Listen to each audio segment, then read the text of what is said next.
Sains Komputer Tingkatan 5, Bab 1, Pengkomputeran. Topik, Konsep Asas Seni Bina Komputer von Neumann. Standard pembelajaran. Di akhir pembelajaran ini, pelajar akan dapat menerangkan konsep asas seni bina von Neumann, meliputi unit kawalan ALU, Arithmetic Logic Unit, Register, Clock, Address Bus, dan Data Bus.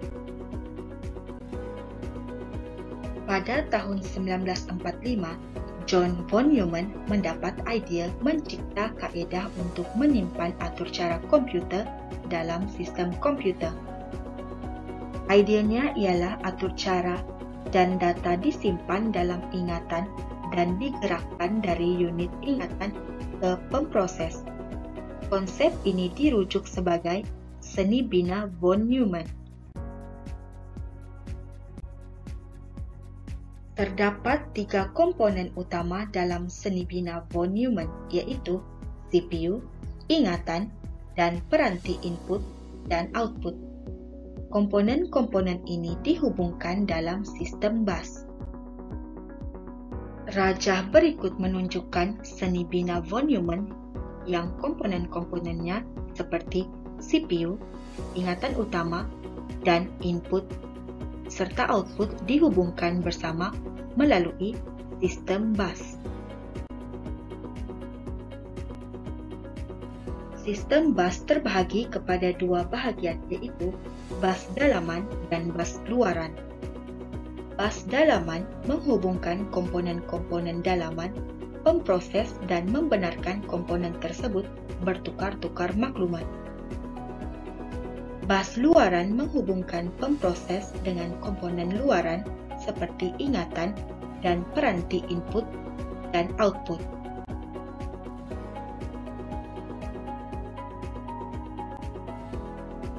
Bus luaran terbahagi kepada 3 jenis, yaitu bus data, bus alamat, dan bus kawalan. Jadwal berikut menunjukkan jenis-jenis bus. Unit pemprosesan pusat CPU. Unit pemprosesan pusat CPU ialah komponen yang paling penting dalam sistem komputer. Nama lain bagi CPU ialah pemproses. Pemprosesan data dan arahan dilakukan dalam pemproses. Terdapat 3 komponen utama dalam pemproses, yaitu unit arithmetic dan logic ALU, daftar, dan unit kawalan.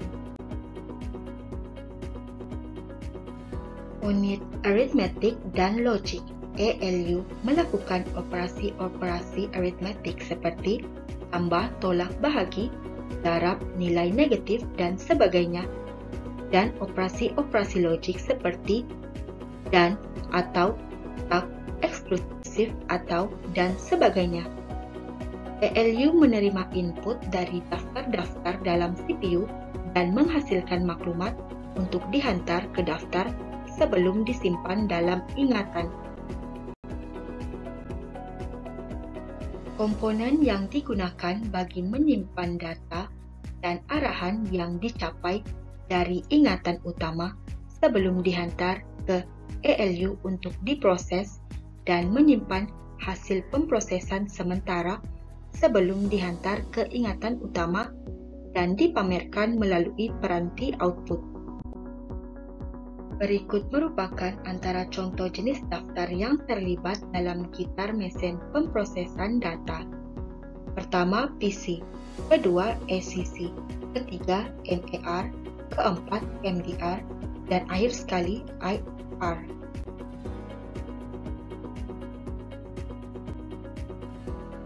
PC atau juga dikenali sebagai program counter atau pembilang atur cara. Digunakan bagi memegang alamat ingatan utama pada peringkat awal proses gitaran mesin selepas menerima arahan dari CPU. PC akan menyalin alamat tadi ke daftar MAR, nilai PC akan bertambah. Daftar ini akan sentiasa menunjuk atau memegang alamat bagi arahan seterusnya yang akan dicapai.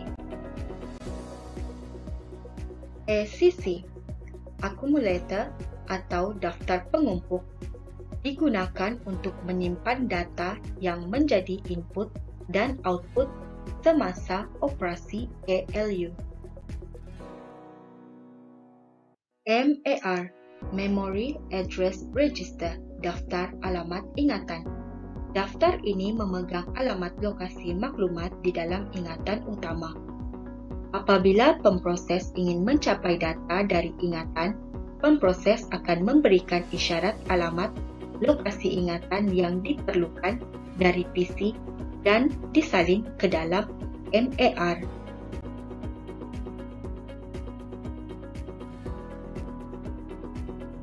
MDR, Memory Data Register, daftar data ingatan. Memegang data dan arahan yang dibaca dari ingatan atau yang akan ditulis ke ingatan.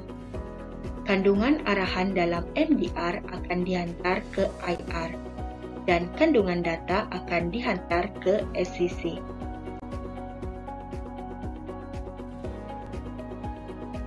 IR, Instruction Register, daftar arahan, mengandungi arahan terkini yang akan dilaksanakan. Unit kawalan akan menyangkut arahan ini bagi menentukan jenis operasi yang perlu dilaksanakan oleh ALU.